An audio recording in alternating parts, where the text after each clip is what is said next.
നമസ്കാരം. Malayali from India ഇന്നലെ രാത്രി 10 മണിക്ക് കണ്ടു.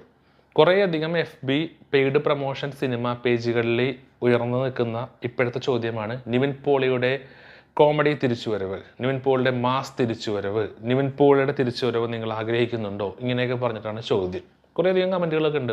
ഉണ്ട് എന്നൊക്കെ പറഞ്ഞ്, ഇല്ല എന്നൊക്കെ പറഞ്ഞ് കമൻ്റ് ഉണ്ട്. പേഴ്സണലി ഞാനത് ആഗ്രഹിക്കുന്നില്ല. കാരണം ആ നടന് ആവശ്യമുണ്ടെങ്കിൽ തിരിച്ചു വരിക. പുള്ളി ചെയ്യുന്ന പുള്ളിയുടെ ജോലിയാണ്. ആ ജോലി മുന്നോട്ട് കൊണ്ടുപോകണം, കുറച്ചും കൂടി ഉയർന്ന നിലയിലോട്ട് എത്തണം, കുറേയും കൂടി സമ്പാദിക്കണം എന്നൊക്കെ ആഗ്രഹം ഉണ്ടെങ്കിൽ പുള്ളിക്ക് തിരിച്ചു വരിക. അതൊക്കെ പുള്ളിയുടെ കാര്യങ്ങളാണ്. പുള്ളി തിരിച്ചു വരണ്ടേ എന്നുള്ളത് എന്നെ സംബന്ധിച്ചൊരു മാറ്ററല്ല. പുള്ളി തിരിച്ചു വന്നാലും വന്നില്ലെങ്കിലും നമ്മൾ സിനിമ കാണും. സിനിമ നല്ലതാണോ, 150 രൂപ കൊടുത്ത സിനിമ കണ്ടിട്ട് വെറുത്താണോ, കാശ് നഷ്ടമായിട്ട് തോന്നരുത്. ഇതൊക്കെയാണ് എന്നെ സംബന്ധിച്ച് എൻ്റെ കൺസേൺ. സോ ഏത് നടൻ തിരിച്ചു വന്നാലും തിരിച്ചു വന്നില്ലെങ്കിലും എനിക്ക് ഒന്നുമില്ല. അത് അവരുടെ പേഴ്സണൽ കാര്യം. അപ്പോൾ മലയാളി ഫ്രം ഇന്ത്യ എന്ന സിനിമ കാണാൻ എന്നെ ഫസ്റ്റ് ഡേ എന്നെ പ്രേരിപ്പിച്ചത് ഒന്നാമത്തെ ഘടകം ഡിജോ ജോസ് ആണ്. കാരണം ഒരു നല്ല തീം കൊണ്ടുവരും എന്നൊരു പ്രതീക്ഷ എനിക്കുണ്ട്. പ്രത്യേകിച്ച് ജനഗണമനയൊക്കെ നമുക്കറിയാവുന്നതാണ്. പലവരും പറയാൻ മടിക്കുന്ന കാര്യം ഉയർന്ന ഒച്ചയിൽ ജനങ്ങളോട് പറഞ്ഞൊരു ഡയറക്ടറാണ് ഡിജോ ജോസ്. പിന്നെ നിവിൻ പോളി എനിക്ക് ഇഷ്ടമാണ്. കാരണം നിവിൻ പോളി സ്ക്രീനിൽ വരുമ്പോൾ ഒരു പ്രത്യേക രസമാണ്. എല്ലാ കോമഡീസും എനിക്ക് ഭയങ്കരമായിട്ട് ചിരി വരും. അപ്പോൾ ഈ രണ്ട് കാരണം തന്നെയാണ് സിനിമ ഫസ്റ്റ് ഡേ കണ്ടത്. അപ്പോൾ എനിക്ക് ഇഷ്ടപ്പെട്ടോ ഇഷ്ടപ്പെട്ടില്ല എന്നുള്ള കാര്യം പറയാം. അതിനു മുമ്പ് ഈ സിനിമയുടെ ഡയറക്ഷൻ എനിക്ക് രണ്ടായിട്ടാണ് തോന്നിയത്. അതായത് ഇൻ്റർവെൽ വരെയും സംവിധാനം ചെയ്തിരിക്കുന്ന ഡിജോ ജോസും പിന്നെ അങ്ങോട്ട് സംവിധാനം ചെയ്തിരിക്കുന്ന ജിസ്റ്റോയും ആയിട്ട് എനിക്ക് ഫീൽ ചെയ്തു.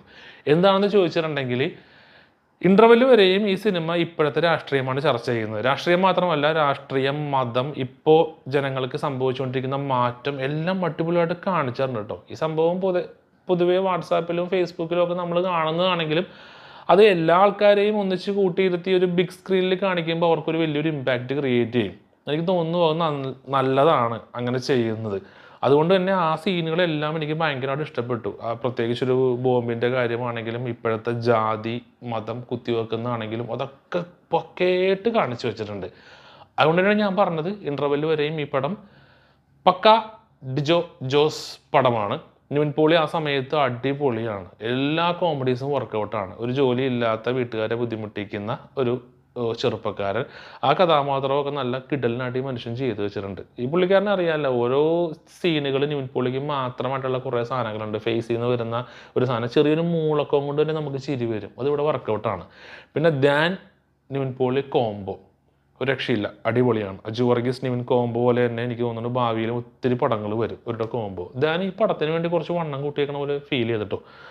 ആ കോംബോ നല്ലതായിട്ടും വർക്കൗട്ടായി. ആ രണ്ട് ക്യാരക്ടറുടെ ബോഡി ആണെങ്കിലും എല്ലാം അടിപൊളിയാണ്. അവരുടെ ബാക്കിയുള്ള കാര്യങ്ങൾ ഞാൻ പറയുന്നില്ല. അവർ ഏത് രാഷ്ട്രീയ പാർട്ടി കാര്യങ്ങളൊക്കെയാണെന്ന് നിങ്ങൾക്ക് സിനിമ കാണുമ്പോൾ മനസ്സിലാക്കിയാൽ മതി. പിന്നീട് അങ്ങാട് ഒരു വലിയ ട്വിസ്റ്റാണ് സിനിമയിൽ സംഭവിക്കുന്നത്. അവിടെ എനിക്ക് കുറച്ചൊക്കെ ആടുജീവിതം പോലത്തെ ഫീൽ ചെയ്തു. നമ്മൾ തിരിച്ചു വരും പഴയ കാര്യത്തിലോട്ട് വരും, അതിന് വേണ്ടിയിട്ട് വരുന്നതെന്നൊക്കെ എനിക്ക് തോന്നി. പക്ഷെ തിരിച്ചു വരുന്നില്ല. പിന്നീട് അങ്ങോട്ട് കുറേ അധികം എലമെൻറ്റ്സ് ഈ പറയുന്ന ഡയറക്ടർ കെട്ടിക്കൊടുത്തിരിക്കുന്നത് മനഃപൂർവ്വം കൈയടിക്കാൻ വേണ്ടിയിട്ട്.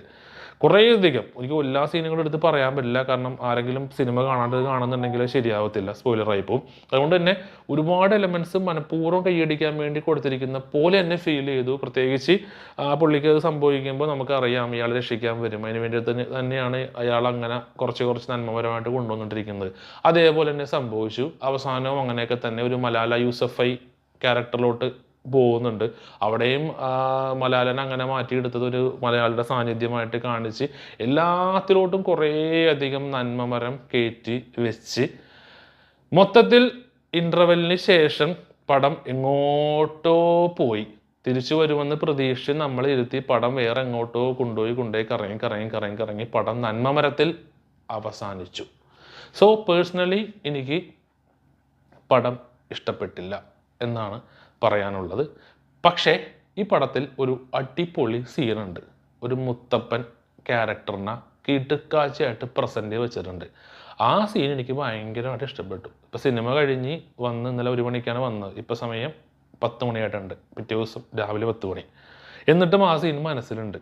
ആ മുത്തപ്പൻ്റെ സീൻ ഗംഭീര സീനാണ്. മാറി നിൽക്കേണ്ട ആളല്ല എന്ന് ഇങ്ങോട്ട് വിളിച്ച് തലയിൽ കുറച്ച് പുഷ്പം വെച്ച് കൊടുക്കുന്നൊരു സീൻ ഉണ്ട്. ആ സീൻ നമ്മൾ മലയാളി കൈയടിച്ച് പോവും. ആ സീൻ മലയാളി ഫ്രം ഇന്ത്യ എന്നുള്ള പേര് അവിടെയൊക്കെ നമുക്ക് യോജിക്കും. നമ്മളത് ആവേശത്തിൽ കൈയടിക്കും. നമ്മൾ എത്ര ഉറങ്ങിയിരിക്കുന്ന ആളാണെങ്കിലും അല്ലെങ്കിൽ സിനിമ കണ്ടിട്ട് നമ്മൾ കൈയടിക്കാത്ത ഒരു ക്യാരക്ടർ ആണെങ്കിലും നമ്മൾ അടിച്ചു പോകും. പതുക്കെ ആണെങ്കിൽ പോലും അത്രക്ക് അടിപൊളിയാണ് ആ ഒരൊറ്റ സീൻ. അപ്പോൾ മലയാളി ഫ്രം ഇന്ത്യ എന്ന സിനിമ നിങ്ങൾ കണ്ടിട്ടില്ലെങ്കിൽ തീർച്ചയായിട്ടും നിങ്ങൾക്ക് താല്പര്യമുണ്ടെങ്കിൽ പോയി കാണുക. നിങ്ങൾക്ക് ചിലപ്പോൾ ഇഷ്ടപ്പെടുമായിരിക്കും. ഞാൻ പറഞ്ഞത് എൻ്റെ കാഴ്ചപ്പാടാണ്, ഇഷ്ടപ്പെട്ടില്ല എന്ന കാഴ്ചപ്പാട്. എൻ്റെ റീസൺസും ഞാൻ പറഞ്ഞു. നിങ്ങൾക്ക് ചിലപ്പോൾ എല്ലാ കാര്യങ്ങളും അടിപൊളിയായിട്ട് തോന്നിയിട്ടുണ്ടാവും. അപ്പോൾ കാണുക. ഒരു കാര്യം പറയാൻ വിട്ടുപോയി, മഞ്ജു പിള്ള അടിപൊളിയായിട്ട് ചെയ്തു വെച്ചിട്ടുണ്ട്.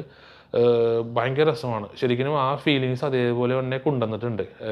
ആ പർട്ടിക്കുലർ ക്യാരക്ടറിനെ മകൻ പണിക്ക് പോവാതെ ഇങ്ങനെ എപ്പോഴും ഒരു കളിച്ചു കിടക്കുന്ന ക്യാരക്ടർ, എന്നാൽ കടം, ലോണ്, ഈ വീടൊക്കെ ഇപ്പോൾ പോകുന്നൊരു സിറ്റുവേഷനിൽ നിൽക്കുന്ന ആ ക്യാരക്ടർ ഗംഭീരമായിട്ട് ചെയ്തിട്ടുണ്ട്.